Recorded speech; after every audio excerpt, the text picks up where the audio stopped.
In this video, update lang tayo sa lagay ng market. Let's do some Bitcoin market analysis. Tingnan natin yung lagay ng price action sa higher time frame, monthly and weekly, and we'll revisit the current fundamental of Bitcoin kung malakas pa din ba.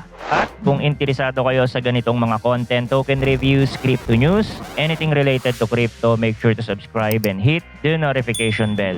Maraming natakot na mga newbie dahil sa pagbagsak ng price ni Bitcoin lately at halos lahat ng mga cryptocurrency ay nakaranas ng market slump. Para sa atin na matatagal na dito sa crypto, sanay na tayo sa ganyan at ine-expect na natin yon. If napanood nyo nga yung mga crypto update video natin, kung matatandaan nyo, every time na babasagin ni Bitcoin ng kanyang previous all-time high, nagkakaroon ng correction. In history, negative 17% or negative 30%. Dahil sa area na yon, tinitingnan yon ng karamihan na area of resistance. Kung nakabili ka nga naman ng maaga-aga kay BTC, then understandable na you should take profit. Lalo na yung mga hedge fund company, mga firm, andito sila sa crypto to make money para sa kanilang mga investor. Hindi lahat ng institution ay katulad ni Michael Saylor na bili lang ng bili ng Bitcoin and hold it. Every investor here and trader are trying to outsmart each other. Wala silang pake kung newbie investor ka lang dito. In every market rally,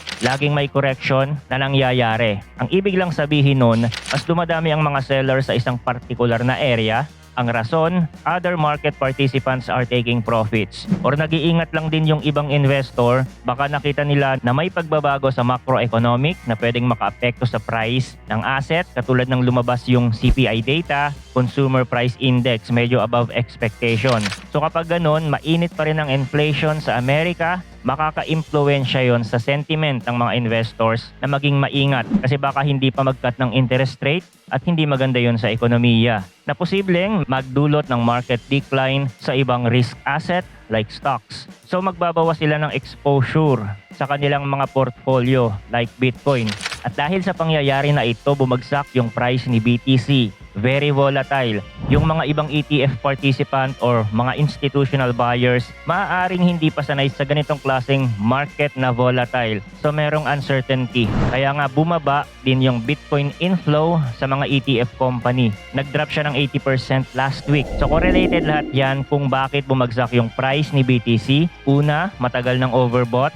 Walang masyadong retracement na nangyayari. Madami ding mga na-liquidate na naka-leverage long position na umabot ng $684 million.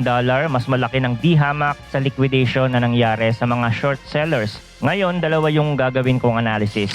Una is gamit ang trading system para makita natin yung broaden market overview from technical and fundamental. At pangalawa, yung regular daily analysis lang natin. So gamit ang Altcoin Pinoy Trading Dashboard, simulan natin sa top-down analysis. Dito tayo sa monthly time frame. Maganda yung monthly close ni Bitcoin noong February. Very bullish. Pero dahil nasa kalagitnaan pa lang tayo ng buwan, maraming pwedeng mangyari dito sa March candle. At ang area na ito is a major resistance. So kahit nakikita natin na this is a bullish candle, hindi ako magiging bullish dyan right away kasi nga nasa area siya ng absolute resistance. So I will put it on neutral.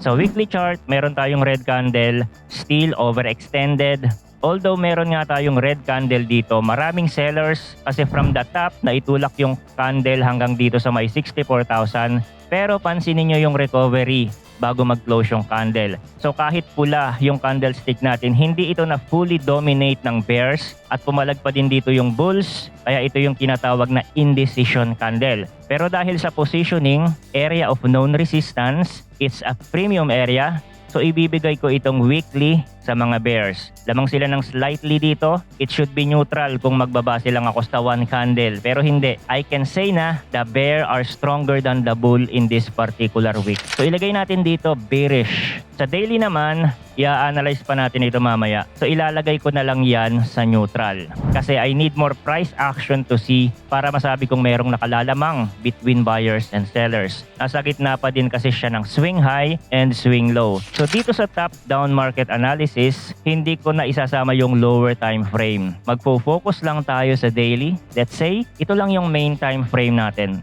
Then ang suggestion is no trade. Kung isasama ko yung reading sa ibang market, ito yung makikita nakikita natin sa US dollar index and US 100. So no trade for now in a higher time frame. Now, fundamental analysis, nasa grid level pa din naman tayo. Neutral pa din tayo sa interest rate kasi medyo mainit pa din ang inflation.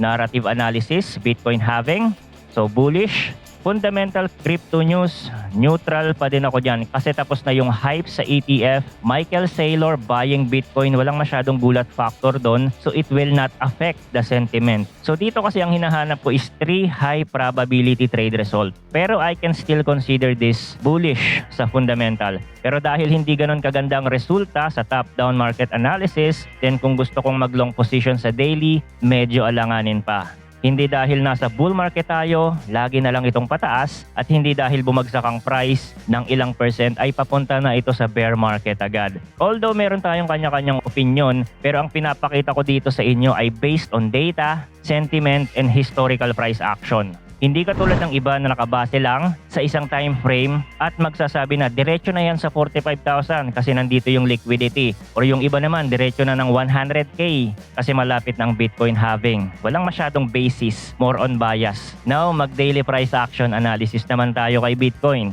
This is a healthy correction after mabasag ang previous all-time high.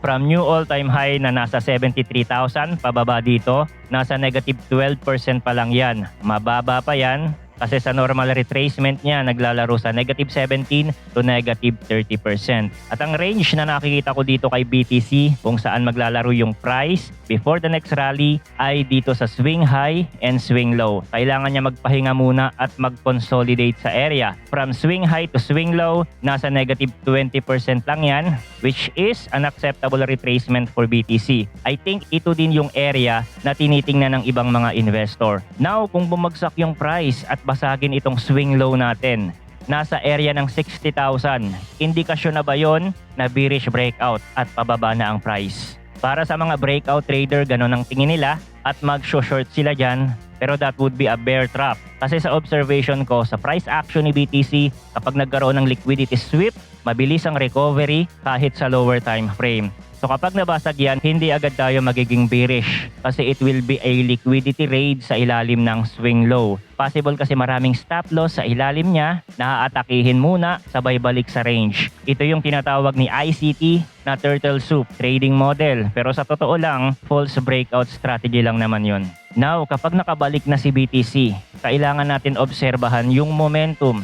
A simple price action theory, observe the candlestick formation for bullish price action, look for higher high and higher low. Kapag nag-form ng lower high at hindi na makatulak pa itaas, then ibig sabihin noon, pwede pa siyang bumaba. Katulad nito, at kung mapapansin nyo, hindi ako gumagamit ng indicator sa pag-analyze, just pure price action lang. Katulad nito, sinabi ko kanina, ito yung area kung saan maraming possible buyers.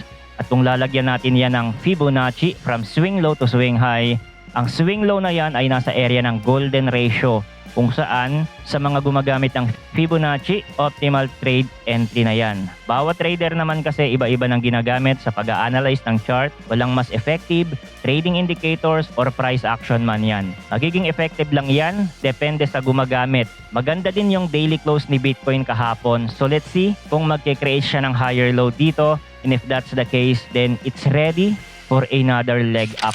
So yun lang ang update natin for today. Thanks for watching again. Good luck and see you on the next